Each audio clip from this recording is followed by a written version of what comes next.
فاسألوا أهل الذكر إن كنتم لا تعلمون.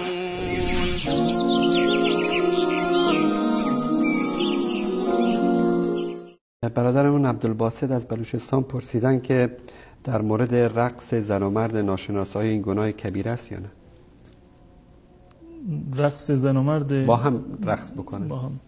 از نظر شرعی یعنی اختلاط و یعنی آمیزشی که در جلسات وجود داره که در هم آمیخته است زن و مرد با هم دیگر در یک جا باشند، اونم در عروسی، این از نظر شرعی اساساً یعنی خلاف شرع هست و گناهه.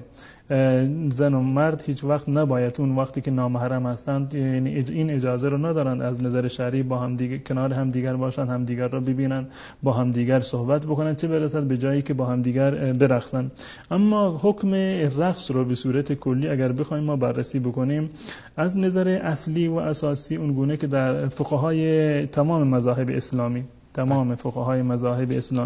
خصوصا احناف و مالکی ها و حنبلی ها اتفاق نظر دارند که بر این که رقص یک نوع خوارم مروءت هست، یک نوع در واقع بی‌آبرویی هست برای انسان، یک نوع کاری هست که شایسته انسان‌های در واقع عاقل نیست و هر کسی که برقصد چه مرد چه زن این از نظر فقهی عدالتش ساقط هست، یعنی این که شهادتش از نظر شرعی قبول نمی شود. این حکم اصلی هست درباره رقصی که به صورت اصلی و اساسی باشه. اما اگر این رقص به گونه‌ای باشد که اختلاط باشد، در میان زن و مرد باشند که نامحرم باشند، قطعا این حکمش در حرام بودنش هیچ گونه شکی وجود نداره که حرام هست بنا به دلایل بسیار زیادی.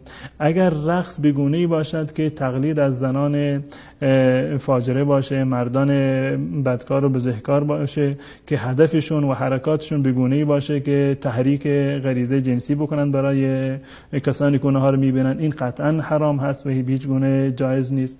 اگر نامحرم باشند هم که عرض کردم که باز هم یعنی حرام هست و جایز نیست. در این صورت ها این به صورت کلی حرام و ناجایز هست. حداقل حکمش که من عرض کردم از نظر فقها این است که این جزء خوارم مروءت هست، یعنی خلاف جوان مردی و مردانگی هست و عدالت انسان رو ساقط میکنند.